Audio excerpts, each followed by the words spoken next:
Right, what's going on, people? Welcome back to Football Therapy. Full time at Stamford Bridge. Chelsea 1, Manchester United 1. And I record this, I press record right now, seconds after the full-time whistle is blown, and the residual thing that's rolling around my head is at the depth in the final action of stoppage time. Antonio Rudiger tries to volley a ball for the winner. He's actually free as a bird in the box. He can just take a touch, lay it off to an available player in the box, which they're aware, or take a touch on his chest and then take a shot. Hindsight's 2020, but that's my bubbling residual feeling as full-time happens at Stamford Bridge. Of course, not a disastrous result, but Chelsea were incredibly heavy favourites to win this game. We're going to talk about the approach, the player performances, and what occurred in this game. Despite both goals being heavily Jorginho orientated, I think the tale of this matchup runs a lot deeper. So welcome back to Football Therapy, guys. I hope you're doing well despite a frustrating result in a game that Chelsea dominated to a degree in some aspects and should have won. Housework, please to drop a like to try and make me feel better at least. Fuck, yeah. And yeah, subscribe if you're new. Anyway, let's talk about the game. Let's try and be as measured and unbiased as possible. Of course, Chelsea are now... I've only got one win in 10 games against Manchester United across all competitions, which is a really poor record if you consider the recent fortunes of both clubs respectively, in Chelsea and Manchester United. What Chelsea have been doing, winning, Man United have been through it's relative turmoil. Solskjaer had a relatively good result against Chelsea, record rather, and this certainly is a good result for Michael Carrick, interim manager for Man United. So we lined up like this: Edouard Mendy in goal. Continuity again across the back three. Silva flanked by both Rudiger and Trevor Chalobah, who all three of them played pretty well if you ask me. We are going to run through that in just a moment. And the midfield pivot, to be honest, the video I did yesterday when I did a predicted lineup, it was exactly that. So the midfield pivot of Jorginho and Ruben Loftus-Cheek, of course, Kante not being ready for this game, and Kovacic remains injured. We have Reece James keeping his place at right wing back. Of course, he's been in scintillating form. And Marcus Alonso came in for the injured Ben Chilwell, who's out for a while, and we're going to have to really think about a solution for this role, ladies and gentlemen. Spoiler alert there. Front three consisted of Timo Werner, who again I predicted, like all these players. I'm not kudosing myself for getting the prediction right. It was pretty easy. I just wanted to get that in because I don't really feel good about much else. Ziyech kept his spot, and so did Callum Hudson-Odoi, who at times looked really, really good in this game. Possibly, to be honest, both the wingers are really good. We had sub appearances from Romelu Lukaku, which of course the narrative was written for him maybe to come off the bench and score the winner here. Mason Mount came on as well, and Christian Pulisic came on. Now, Christian Pulisic came on to play right wing back and sending Reece James over to left wing back. Yes, Alonso was one of the first to go. Didn't really work. Of course, the goal. Chelsea, throughout both halves, Chelsea absolutely dominated Man United in most ways. Not in terms of carving out amazing chances.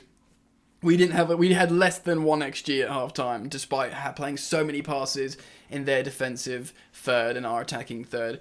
So it wasn't like we were like, oh, open goal, oh my god, how do we not score that? Oh my god, worldy save from De Gea. It was none of that. We had a bunch of shots, we had loads of corners, we had loads of final third passes. But it wasn't really cooking. I do think we missed Chilwell, and I'm not sure...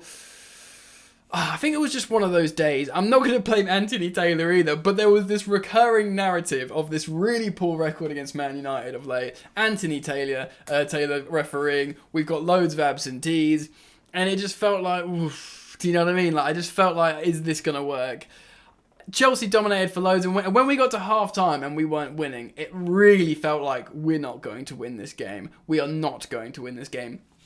And the fact how they played a really robust system, they played a 4-3-1-2, they played a midfield of McTominay, Fred and Matic. They really wanted to stodge that gap up with Fernandes behind two runners in Sancho and Rashford. So let's talk about the goals. High ball up in the air. This is systemically, we keep it sometimes after set pieces or these certain patterns of play where Jorginho is just left back where he was. The ball came up in the air. He's got the two runners, the two forward Man United players either side of him.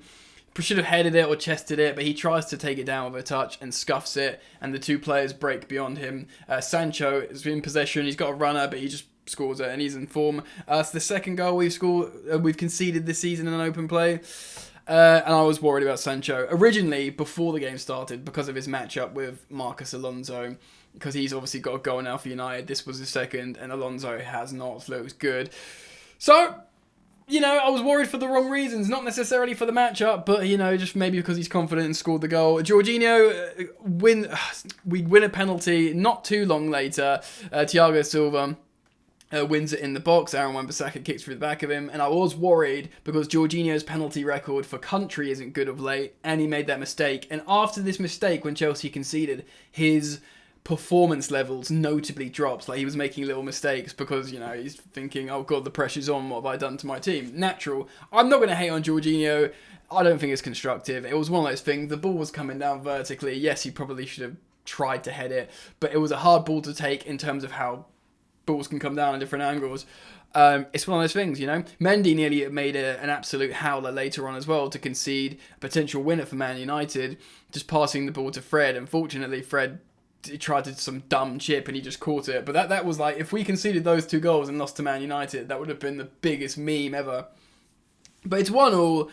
Ronaldo didn't start this game, which was a huge talking point. He came off the bench in the second half, and I said at halftime, this game is going to be like a Cristiano Ronaldo winner. And I was constantly thinking that throughout the game. I was like, oh god, sod's law. Do you know what I mean? Fortunately, he didn't get into the game that much. Romelu Lukaku came off the bench. Pulisic looked quite good at right wing back. Got a lot. He took a lovely ball out of the air. Amazing little bit of touch. He looks so good when he comes off the bench, Pulisic. But when he starts, it's not always so great. So maybe he just is a super sub for us. Obviously playing at right wing back. Reece James played at left wing back, so he's kind of not as good there because he has to cut inside. And that's not really his vibe, I don't think. But shows you Tuchel trusts him to do that. But really, we lost something a little bit there. I probably would have preferred to play Pulisic at left wing back, just to dribble down there, mate. Do you know what I mean? Anyway, I'm digressing slightly. Player performances, I don't know. Mendy didn't make any world class saves. Didn't. He couldn't do anything about the Man United goal. He made a mistake. I think there was a collective sort of wobbliness about the team when we didn't do well.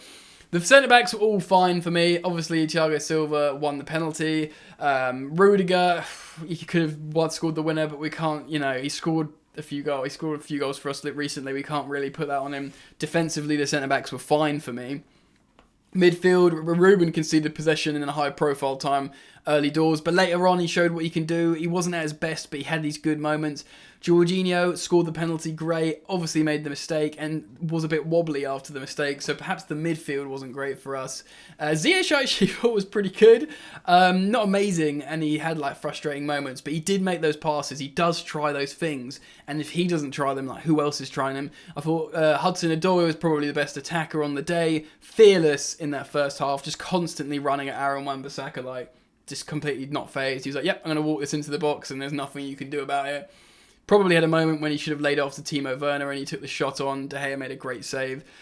And yeah, Werner, not necessarily great. I don't know whether to blame him or if it was one of those collective failures. Romelu came on, didn't get the chance. He came on and we couldn't get the ball to him really. And it was written, wasn't it, that Romelu Lukaku was going to come on and score the goal against former club Man United, where he left under a bit of a cloud. But it's frustrating, guys. I've gone through the player performances. It's not the end of the world. Chelsea is still top of the Premier League table. It's one of those things we're going to have to learn about. Marcus Alonso, let's talk about that. So that was poor, bro. That was poor. I did worry about this, and I was right to. Understandably, I keep trying to hark back to, yes, but if he runs into the box, he can score goals and can be the difference maker. Nah, I'm over that. He needs to be part of the build-up play as well. That comes first, and he needs to not get roasted. And I don't know, man. All the best to Marcus Alonso. He's been great for us, certainly at times. But I wonder now in this team if we need to seek another solution. And I do wonder if he's going to start more games in that position as a first choice, even in the absence of Ben Chilwell. I wonder if we're going to, start training Cesar Azpilicueta there. Anyway, guys, look, it sucks. We're top of the table, though. It's not a loss. What do you want to do? We've only lost once this season, and that's when we were truly outplayed by Man City. They were really on song on the day. We're going to have to find solutions here. It was a frustrating game for a multitude of reasons. It's one of those tense games, tense matchups, and it always happens against Man United. Let me know what you think, friends. Drop a like. I want to hear it. Comment down below. I want to hear it. And then drop a like if you want to show some support, friends. That's it, right? I'm out. Enjoy the football if you can. Maybe dodge a match of the day because, obvious reasons. And I'll see you later.